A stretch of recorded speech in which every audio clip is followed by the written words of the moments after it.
go. Good afternoon. Today we're going to be talking about abortion and its impacts worldwide. Our table of contents. We have our introduction, our religion, Roe versus Wade, why some say it should be illegal, solutions, and our conclusions. Our main discussions. How does abortion really affect the woman physically and mentally? Our main discussions. Catholic churches should not be deciding for women on their bodies. Roe versus Wade should be brought back. Why does the government want to ban it? And our solutions.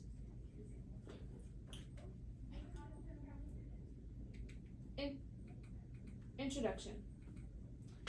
Why is abortion such a huge topic? Most women do not want to end a pregnancy because they do not want to have the baby, but because they're not in a stable place or they cannot afford a child.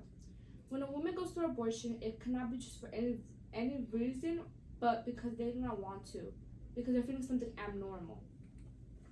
Moral courage and intending disobedience.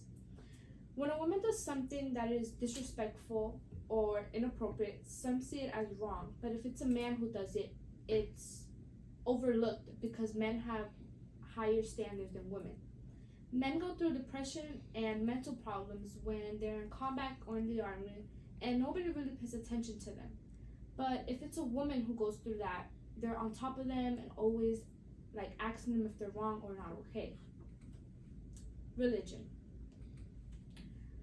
Lots of people are realizing that women are having more power and higher standards around the world, and they want to control that. Women believe that most men around the world do not really care about them, but they don't really care about the baby, but controlling a woman. And this picture says you cannot be Catholic and pro-abortion. So you cannot be a Catholic and support abortion, but a priest cannot get married. So instead of that, he doesn't know what a woman goes through because he doesn't have a wife to talk to about it. Catholics believe that women should stay home, cook, clean, and have children. But so if you get an abortion, it is seen as wrong, disrespectful, or against God and his beliefs for you.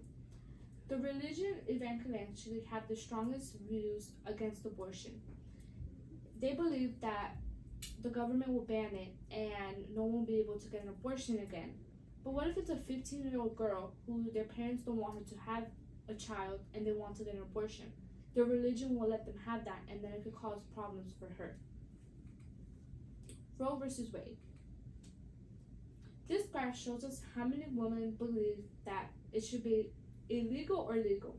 The two highest reasons are because of rape or a woman's physical health is endangered. 12% of the women around the world still believe that abortion should be banned. Why aren't women supporting women? No matter what your beliefs are or what you think about the topic, I believe that everyone should still care about others. People don't care about how a woman feels, but more about the money wasted on all the abortions.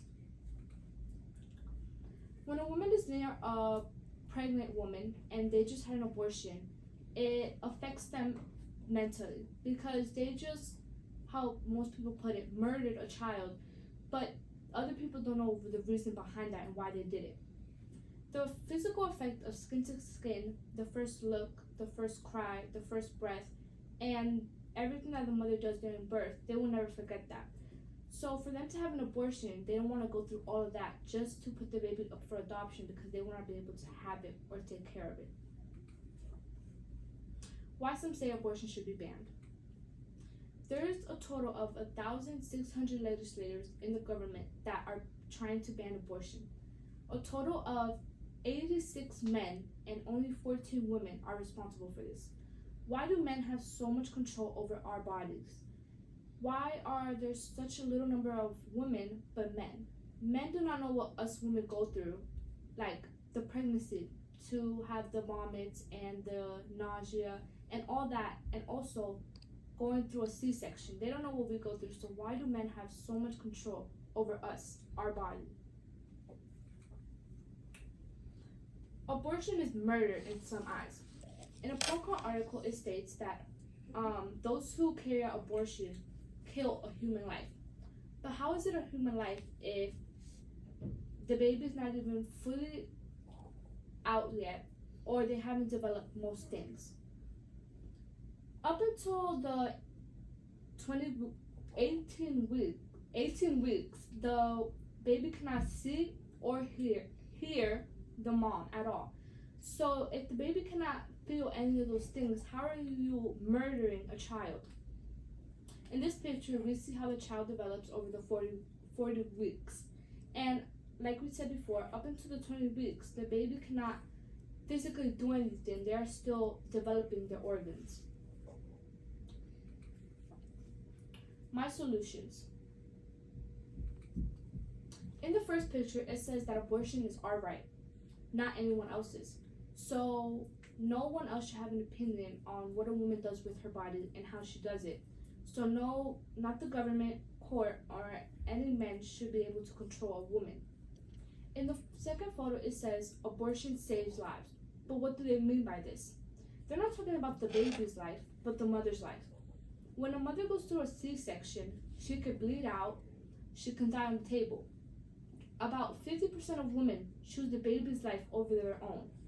You can make a child many times, but a woman's life who's already grown out of it and she's an adult, that will never come back again. That's only a one-time thing. Our conclusions. Women should be able to make their own decisions. Just as we don't judge men, they should not judge us on what we do.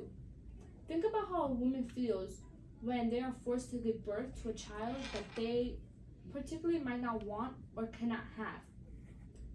You should put yourself in our shoes. How will we feel? How will you see us when we have a child?